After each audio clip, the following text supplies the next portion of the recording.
Hello, my friends. I'll admit it. I obsess, like spreadsheets and late night Googling, even asking other parents at baseball games over this one question: when is the right time to give my child a phone? And the problem was, everyone had an answer. Some said 10, others said 13, others said not until they can drive. But when I looked closer, none of those answers fit because the real issue isn't the age, it's the framework you use to make the decision. And after years of obsessing, I landed on three guiding ideas that gave me the clarity that stopped the arguments and honestly saved me sanity.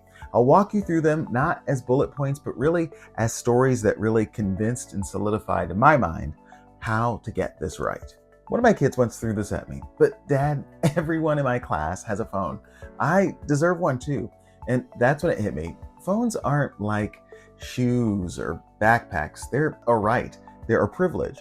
So think about it like driving. No one hands a driver's license to a 10-year-old just because it seems like everyone else has one. There's a process, there's training, there's practice, and then the privilege of holding the keys comes. And phones should actually be the same way, if we're honest. In our house, even dessert after dinner is a privilege. So if ice cream can be framed that way, surely a device that connects you to the entire internet should too. Psychologist Lawrence Steinberg, in the book Age of Opportunity, which was first recommended to me by a colleague when I was training in psychiatry at Dartmouth, highlights how privileges tied to responsibility are critical for teaching self-control during the adolescent phase. Parents often feel guilty, as if denying a phone means denying connection or belonging. But here's the better lens. A phone is something a child earns through trust and responsibility, not something they demand as some kind of birthright. But that raises a question. If it's earned, how do you know when they're ready? Now listen, before we unpack that, if you are curious about my process and rules for raising happy, well-behaved kids, neurotypical or otherwise, you'll likely benefit from my free guide. These are the rules I share with parents in my clinic every week, simple, practical, and game-changing at home. You can grab it completely free at the link below or in the description. The real test of readiness has nothing to do with grades or birthdays. It's this: does your child do good things when nobody's watching? Because maturity isn't measured by how tall they are or how many years they've lived. It's measured by character in unseen moments. One day I noticed one of my kids had quietly wiped down the kitchen counters after dinner. Now, for those who are new to the channel, I have 7 kids aged 17 to 17 months, for those catching me right at this moment of the posting. No announcement, no look at me, no chore chart to be checked off. Just simple responsibility in secret.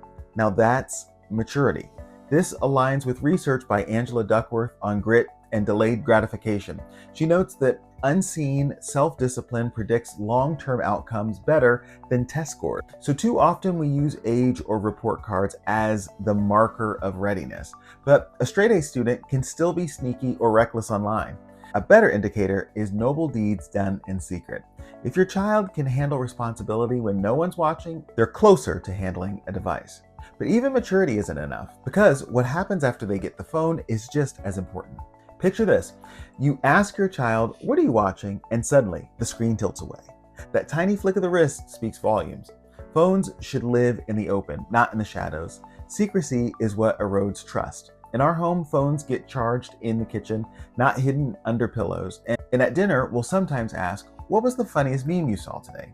Suddenly, the phone isn't a private diary, it's a shared conversation. A 2019 Pew Research Center study found that 70% of teens say they hide parts of their online activity from parents, often leading to more conflict. Family tech contracts, like those promoted by Common Sense Media, the ones that I produce too, recommend shared spaces and open dialogue to counter this. Some parents think trust means never checking in. Others swing the other way, full surveillance. Neither builds connection. The better perspective is this: trust grows when use is open, check-ins are normal, and conversations flow freely. And here's where it gets uncomfortable, because your kids are learning more from your habits than from your rules. This done, my kids don't just listen to what I say about phones, they copy what I do. Children imitate before they internalize. I once told my kids, "No phones at dinner," then 5 minutes later I quickly checked to respond to an email. And guess which message they actually learned? Jean Tweng's book, iGen, documents how parental screen use strongly predicts children's screen habits, modeling Trump's rules. We assume kids can separate adult phone use from kid phone use, but they don't. To them, it's just family phone culture. The more helpful perspective is this: if you want your kids to set boundaries, model the very habits you hope they'll copy. That may mean no phones at dinner for everyone. But even if you model it well, there's another pressure waiting for them: their friends. Now, before we get into it, if you've ever wondered whether you're falling for common parenting advice that actually backfires, I've created a free download just for you. It's called 3 Parenting Myths Hurting Kids in the Digital Age, and it'll help you cut through the noise and focus on what really works. You can grab it right now through the link in the description below. The playground chant is real. Everyone else has one. Kids measure belonging through what their peers carry. Phones are often the new status symbol. A mom once told me her son said, "I can't be in the group chat if I don't have a phone." And she wasn't wrong to worry. Social belonging is powerful. Research from the American Academy of Pediatrics shows that peer norms strongly influence early phone adoption, often more than even family readiness. Parents often assume the only way to protect kids from exclusion is to give in. Teach your children to say, "I'll check with my parents," or offer them access through a shared family device. Belonging doesn't require a personal smartphone at age 10. And speaking of belonging, many parents hand over phone in the name of safety. But that has its own trap. I just want my child to be safe. That's the number one reason parents give phones early. Now, safety is real, but safety doesn't require unfiltered internet access in their pocket. For many families, a smartwatch or a simple flip phone covers 90% of safety needs: calls, texts, GPS, without opening the floodgates of TikTok, Snap, and late-night group chats. The book, The Tech-Wise Family by Andy Crouch, argues that starting with low-tech safety tools is often better than jumping straight to smartphones. It preserves connection without overwhelming kids. We as parents sometimes confuse contact with constant connectivity. So here's another reframe. You can start with the minimum device needed for safety, then graduate up as maturity and trust grow. But even once they have the phone, you can't just hand it over and walk away. You need something else: a culture of check-ins. Imagine if talking about your child's phone use was as normal as asking, "What did you eat for lunch?" Families that normalize regular phone conversations build trust before problems appear. In our home, I ask, "What's one thing you saw online today?" Some days it's silly, some days it's deep, but it makes the phone part of the family conversation, not a secret life. MIT researcher Sherry Turkle emphasizes that frequent, casual conversations about digital life reduce secrecy and build resilience in kids. Many parents think check-ins equal snooping. Done right, check-ins aren't surveillance, they're relationship touchpoints. Curiosity builds connection, and when you finally do say yes to a phone, that moment should feel different. One more thing, if you've noticed your teen pulling away or getting lost in screens, I've made a free resource called Winning Back Our Kids' Attention. It's packed with simple ways to reconnect without the constant battles. You can download it for free at the link below. It's my gift to you. Get started.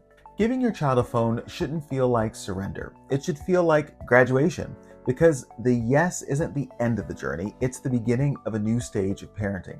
Some families mark it with a contract, others with a special dinner. In our home, we treat it almost like a milestone ceremony. It's kind of modest, but it is an occasion for recognizing that you've received a privilege and a responsibility. Psychologist Lisa Damour in Untangled reminds parents that rites of passage, when framed as earned milestones, help teens internalize responsibility better than a lecture. Many parents believe once the phone is handed over, the work is done. But the truth, that's when the real mentorship begins. Your child still needs guidance, guardrails, and conversations every step of the way.